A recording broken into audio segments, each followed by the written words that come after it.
बार जो है एकदम नेक टू नेक फाइट हो गई। विजय शर्मा, हिंदुत्व का एजेंडा आगे रहे, योगी आदित्यनाथ को मैदान में उतार दिया गया, लेकिन कांग्रेस की तरफ से भी लगातार एक टफ फाइट दी जा रही है। जी देखिए, पहले तो मैं राजीव जी को करेक्ट कर दूं कि कुमारी शैलजा सिरसा से जीती हैं, अंबाला से नहीं, अंबाला से मौलाना जी जीते हैं, तो ये थोड़ा सा चलो हो जाता है। दूसरा मैं बताता हूं कि हमारा हिंदुत्व नहीं, एक मिनट में जी राजीव, नहीं, अंबाला सिरसा दोनों जगह से वो लड़ चुके हैं, ये आपने सही कहा, लेकिन जीता कांग्रेस नहीं है। जी जी जी जी। तो दूसरा मैं बताना चाहता हूं कि हमारा नारा ये नहीं है, हमारा नारा ये है हरियाणा एक, हरियाणवी एक। हमारा जातिवाद पे नहीं। अभी आपने रणदीप सुरजेवाला जी को सुना होगा, इससे पहले उन्होंने वोटरों को क्या बोला था? राक्षस, तुम राक्षस हो। कौन पार्टी बोल सकती है ऐसे? किसकी हिम्मत है? ये निरंकुश है, ये जनता को समझते नहीं है। ये राजे रजवाड़े होते थे ना, वही प्रवृत्ति इनकी अभी तक है। दूसरा इन्होंने बोला, अभी रणदीप सुरजेवाला जी ने कितना गैर जिम्मेदाराना, मैं तो बहुत भर्त्सना करता हूं, कांग्रेस पार्टी से मांग करता हूं कि इनको उनके खिलाफ एक्शन ले, कि सारे ब्राह्मणों को मारना पड़ेगा। भाई फिर तो आप मेरे को भी मार दीजिए, मैं भी ब्राह्मण हूं। तो इस तरह के इनके बयान आ रहे हैं। कुमारी शैलजा का आपने देखा ही होगा, दर्द बार बार छलक रहा है, फूट रहा है, उनकी कोई सुनने वाला नहीं है। तो हमारा बीजेपी का जो है जनता के साथ गठजोड़ हो चुका है। राजीव रंजन जी ने बताया है किस तरह से सारी सीटों पे मुकाबला बीजेपी के साथ ही है, कांग्रेस का और अन्य दलों का भी। बीजेपी वर्सेस ऑल है, कहीं भी आप चले जाइए। और आपने देखा होगा जेजेपी का भी एक कैंडिडेट हमारे पृथला से थे, जो वो बैठ गए। आम आदमी पार्टी के प्रवेश मेहता जी थे यहां से विधानसभा 89 से, वो बीजेपी के हक में बैठ गए। तो बाकी पार्टियों के तो मुझे नहीं लगता कि कोई किसी तरह की इतनी बड़ी भूमिका होगी।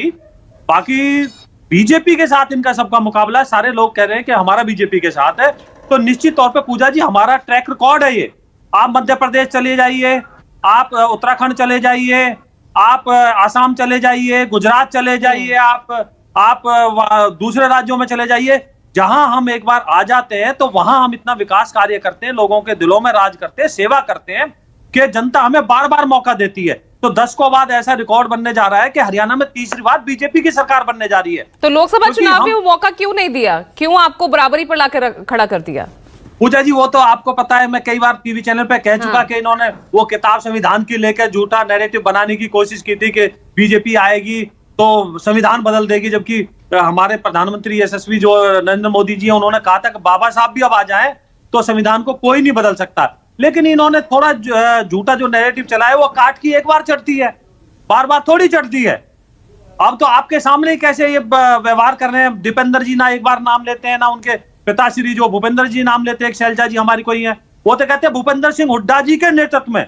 वो तो सोनिया जी को भी नकार चुके हैं। रणदीप सुरजेवाला का ब्राह्मण कार्ड को लेकर दिया गया बयान अब आपको खलता है, लेकिन जब योगी आदित्यनाथ राम और रोम उसके अंतर को यहाँ दिखाते हैं तो वो आपको बुरा नहीं लगता?